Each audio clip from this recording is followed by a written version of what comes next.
Hey, folks, today I have Stacie Riffert here. She is the owner of Empowered Leadership. She specializes in helping business leaders remove the stressors, manufacture more time, empower their teams, and basically make more money.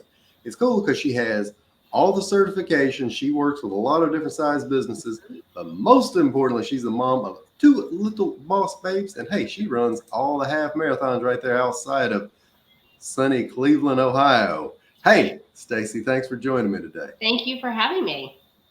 Tell me a little bit, I got a chance to read. You got a big corporate background. You made a switch, obviously, a few years back. You were just telling me you guys moved from the New England area over to Cleveland following the hubby's business. So tell me about your background and kind of how you got into where you are today. Yeah, so there were a few stops in between that New England and Cleveland along the way there too.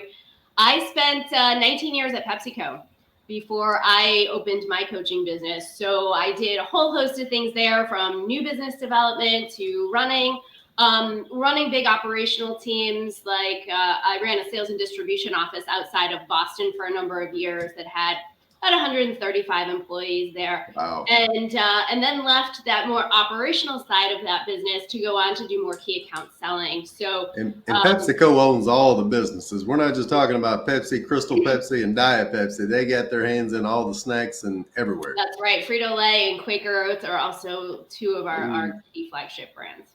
Gotcha. So, sorry, I interrupted you. No, you're good. And so, then when I left the operational side, I went on to call on accounts like Target. So the stop that I was in before we got to Cleveland was Minneapolis, and we were based there, and I was leading the sales team that was handling the Target account for the U.S., dealing with all the Quaker foods and snacks at that point. Gotcha. So then y'all took off. At what point do you create your own gig here? My husband and I had gotten job offers in separate cities in the same week. And when you have a 1-year-old and a new baby on the way, that's just not going to work. So it's not an option.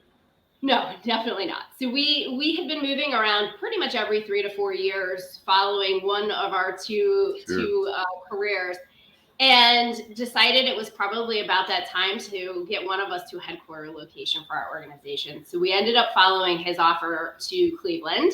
He leads the supply chain for Nestle.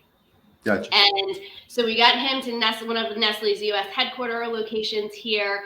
And I went on maternity leave, and Pepsi and I couldn't figure out how to make it work for me to stay with the organization. At the time, remote work wasn't really an option that people were willing to consider. Now look at us. It might have been very different outcome if things had happened over the last 3 years. But it was really a good opportunity for me to stop and reflect on where I'm at my best. And it always has come back to coaching, teaching, leading, watching transformation in the people that worked with me. And that's where I draw the most energy. And so business coaching became just a really natural transition of my corporate background into being able to continue to help business leaders grow. So now that you figured all that out and you made that big scary step and you talked to the hubby and he's like, baby, you can do anything you want. You said, sure I can. You got the little doubts rolling in your mind. What does that step look like, and what do you start doing immediately? Talking to people. So when I first made the step one, I went and got certified as a business coach through Focal Points International. So I am a certified business coach through them, and then went on to just start talking to people, right? To get out there, to build my network. It's a daunting task to build a business in a market where you don't know a soul, right? Having just moved. And so it was a lot about who do I need to be connected with? How do I start to build my credibility and my brand in a place that no one knows me? Do you hire somebody to help you with the branding, website design, and all of that? Or what comes first? I have since, but not at first. Yeah, I did all of it myself, trying to figure out how I do it and how to do it effectively. It wasn't very good at the beginning, if we're really being honest. Right. But But You got that GoDaddy page that you made yourself. Right? And then I think for all of us in business, right, it's a constant evolution. As we get better, as we figure out things, as things become easier, then we can up level as we go along. So now that you've gotten what year did you start? It was 5 years ago. So it was Gotcha. 2017. So now we fast forwarded and you had a good bit of success since then. What does the business model you have now look like? I wouldn't say the model looks a whole lot different, but how I go about it does. So I still do most of my business in two places. One-on-one coaching. I have added executive coaching certification to my portfolio. So now it's not just small businesses, but also leaders within existing, more structured businesses, right? So most of my work is still in one-on-one coaching, but I also do training as another area with teams. So things like leadership development, managerial skills, communication, development for teams. The one-on-one coaching, is it more right now? Is it more, let's say small business, whatever it is, 10, 15 people or solopreneurs, or is it more mid-level managers, CEOs, or is it 50-50? I would say right now my business is probably 60% small businesses and about 40% executive coaching interactions. Mm-hmm. So other than word of mouth and referral, which is everybody's favorite, how do folks find you? I mean, 5 years is a good bit of experience, but it's not the longest time in the world. What are you doing to promote folks to be able to know who you are? Referrals and word of mouth is the way we all want it to go, right? Because those are the easy ones. But marketing for me is all about connecting with people, right? It's about having conversations. So I still attend a handful of conferences or networks every month because you never know who you're going to meet or who you will want to add into your network. I also do regular connections with people who are already in my network. I mean, that word of mouth and that referral marketing, it doesn't just happen, right? You have to stay top of mind and you have to be asking for what you need. So in order to do that, you have to stay in touch. But for me, over the last couple of years, I've really leaned into opening up, letting people hear me, letting people get to know me. And social media has been a really great platform for that. So I partner with people like you, right, to be able to talk and tell my story on podcasts.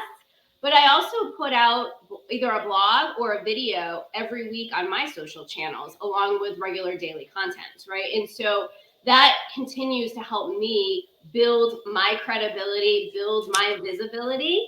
And, the way I see it is that I want to create massive impact. So one of the key ways for me to do that is to continue to teach and to talk and to educate. And so social has let me reach a huge group. But I also do speaking engagements too, because that also allows me to continue to build my credibility, to build my visibility, to build my brand, as well as my client base. What social platforms are the biggest bang for your buck? For me, LinkedIn has definitely been the most impactful, followed by Facebook. I am on Instagram, but I will tell you that one for me has not been a very good use of Sure.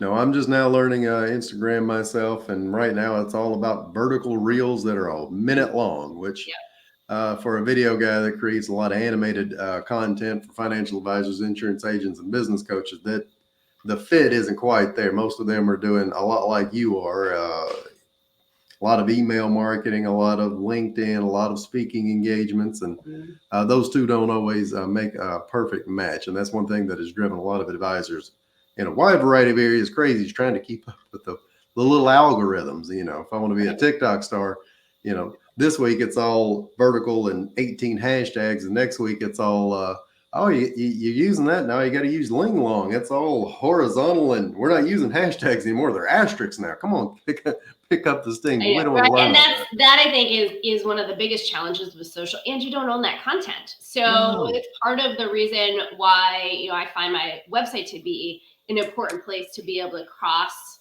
post all of the blogs, all the video that I do, so that I still own and have control over where that Right. is. Yeah. So let's take a step back. You're doing this one-on-one coaching, and I'm cheating because I already know the answer, but I want you to tell everybody else. So this one-on-one coaching, you're coaching me. I've got 5-10 employees. I'm lost in the shuffle. I've got 3 kids at home, a wife. I'm trying to coach. I'm trying to write. I'm trying to do this. Who is that targeted customer, that sweet spot for you? And then what does that one-on-one coaching look like? Sure. So for me, my ideal clients are business leaders and small business owners who have kids at home, their parents.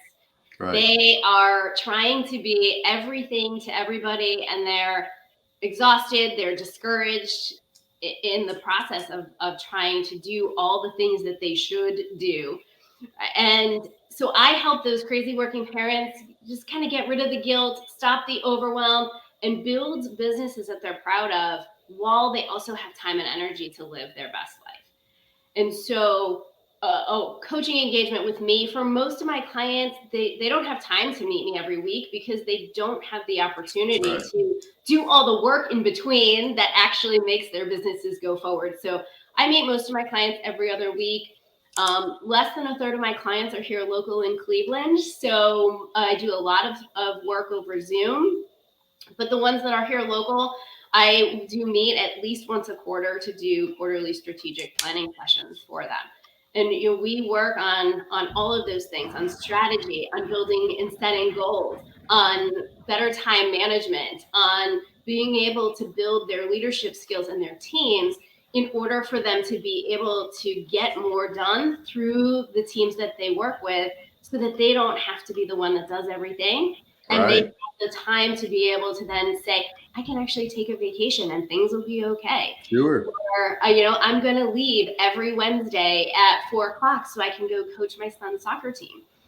And that's the goal for us, is how do we continue to build your business into something that you're proud of and that is successful, and that gives you a different sense of fulfillment, but also be able to show up for the rest of your life. I always like to use the example when I'm trying to explain this to a small business owner, even just some of these advisors that aren't asking me for advice and I'm just giving it to them unsolicitedly in addition to their explainer videos, that they can't be all things to all people. You can't be amateur firefighters. You got to focus on the 3 or 4 things that only you can do, and then either delegate, outsource, automate, or batch the rest of it. I mean, you think about Paul O'Neill. You ever read the book Power of Habit? I have. Mm-hmm. Okay. So you'd understand, fantastic book. Paul O'Neill takes over Alcoa aluminum manufacturer right here in Tennessee. And they think that he's going to be this big turnaround specialist because they're a $3 billion company that's failing. In the first introduction that they bring him on, the 12-minute speech he gives is on one thing: safety. And it's only safety. And nobody can argue against safety because, hey, it's safety, right? Who's going to be the bad guy that says safety isn't important? And they immediately, like, the stock plunged, everybody started panicking.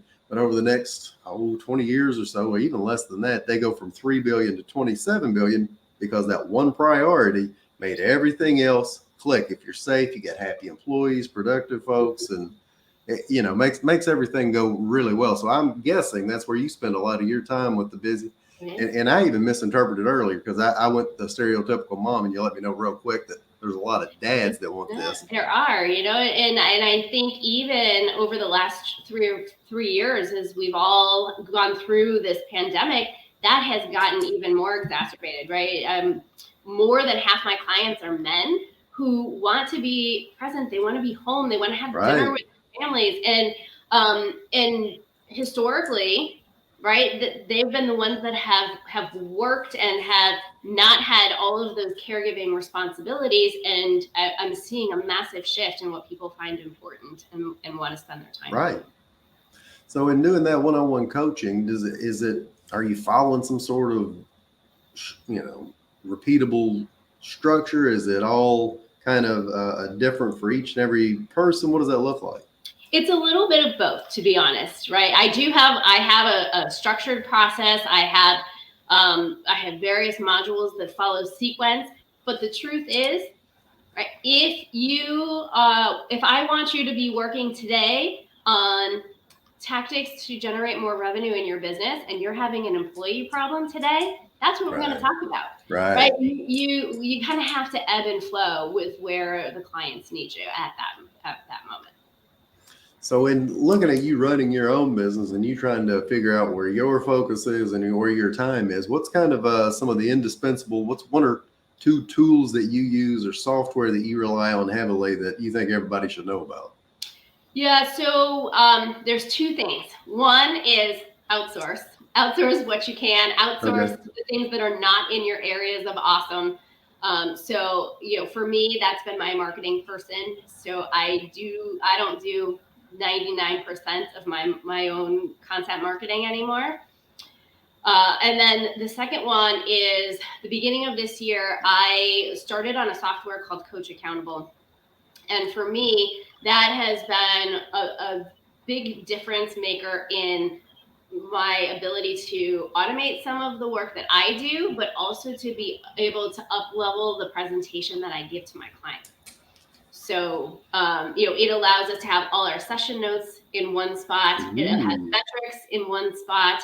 It has action items that they have committed to take all in there. They can schedule the next appointments with me. I can assign work in there. So, it's one-stop shop for everything that I need or they need to continue on the relationship. The other piece of it that I love that's automated for me is that it sends them email reminders when they have a task they said they were going to go do that's becoming due or is overdue.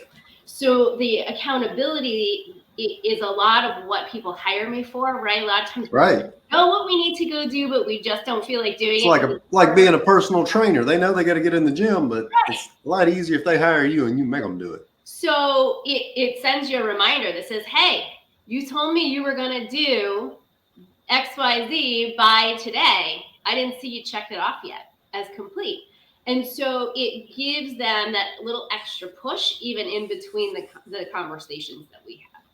Is that software, does it integrate with a CRM? Is it the CRM? It is not. That's probably the one drawback for me is that you pay by user. So you don't want to necessarily use it, or you pay by kind of client that's in there. So you don't want to use it necessarily as a prospective client base, but it'll allow for billing and it integrates with my calendar, so it allows for scheduling. So you can do a lot within there, but the CRM is one side that they still need to work on, I think. But that's still fantastic. So many coaches I talk to, and they'll use a fancy term. Well, it's all a bespoke. I had to Google it. I didn't even know what that meant. Bespoke, man, we just kind of make it up as we go along, and it's all unique. And we talk, and we just chat, and then we hopefully got some notes of what we looked at last time. But I love the way you're doing it. That way it makes it structured, organized. It keeps you accountable. Sounds like you're using maybe a worksheet or two or a module or two to help stay focused. And that's a big area. I think a lot of coaches, especially experienced ones that have been doing it the same way forever. I think that's one of the things they kind of miss because their clients sometimes can kind of plateau because they're not following a process. That's true. So in looking at you're doing 1,000 things that you're helping coach. How do you stay focused? How do you get lasered in on what you're supposed to be doing? Yeah, my calendar is probably the biggest tool that helps me with that. So I am relentless in what my calendar looks like. Everything is block scheduled. I know that from 8 o'clock until 3:30, that's work time. All right, nothing else goes in there. That's when my kids are at school. And so that's the time that I've got to be focused on getting stuff done. And yeah, go ahead. Well, I was going to say, you're doing this from the house. I am. Mm-hmm. Good for you. Go ahead. Sorry.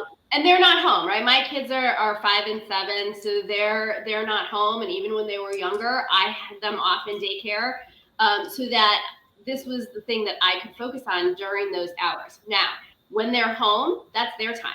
And I set those really clear boundaries with everybody that works with me that, other than the exceptions I choose to make, that those are off limit times for me. Weekends after 3:30, 4 o'clock, you probably aren't going to hear from me. And so within that, though, I have blocks that say, this is client time. This is prep time. this is my marketing time. And then I can figure out what the actual items are that need to happen within each of those blocks, right? What do I need to prep? You have that list. What are the marketing items I'm working on in this block? Because if you leave it so vague, nothing gets done. Right. Are you batching your coaching calls? For the most part, yeah. Most of my clients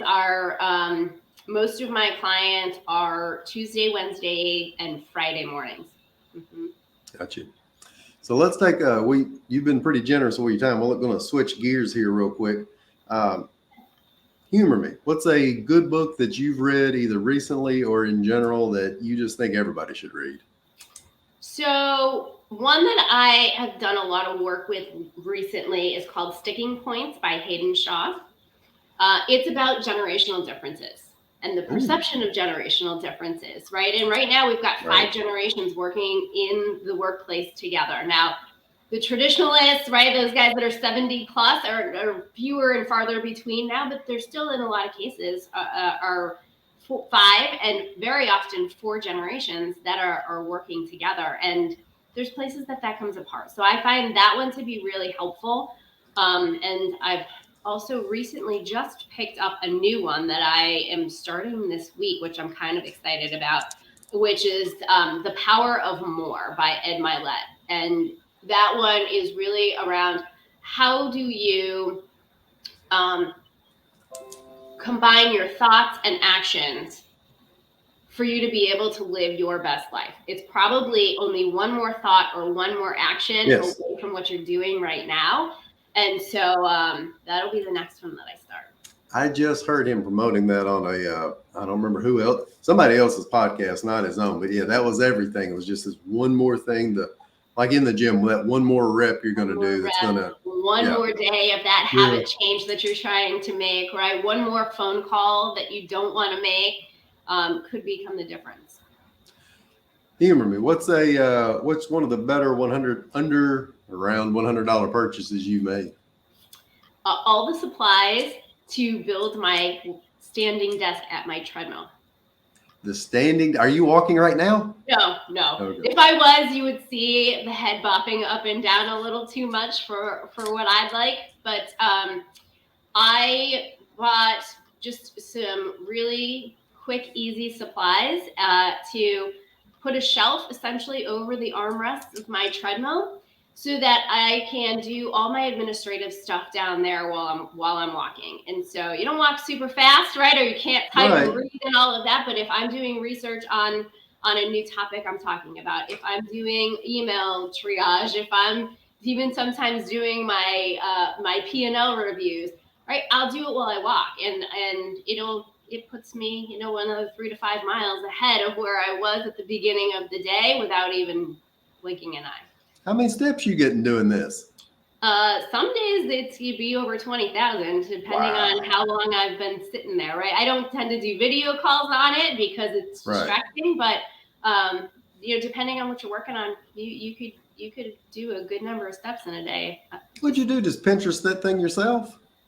Yeah, I just started to think about how we can make it work, and so it's just a prefab shelf that sits on there, and we wrapped the arms of the treadmill with some of that rubber shelf liner so that it doesn't slide, and it works.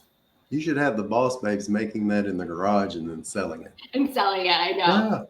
Yeah. Stacie, how can somebody get in touch with you? Best way is through my website, empoweredleadershipcoach.com. Or feel free to connect with me on LinkedIn or Empowered Leadership Coach on Facebook. Stacie, thank you so much. I've got a bunch of good notes here, new software to go check out. Awesome. Hey, appreciate you coming on, and you have an awesome day. It's been my pleasure. Thanks for having me here. All right. See you.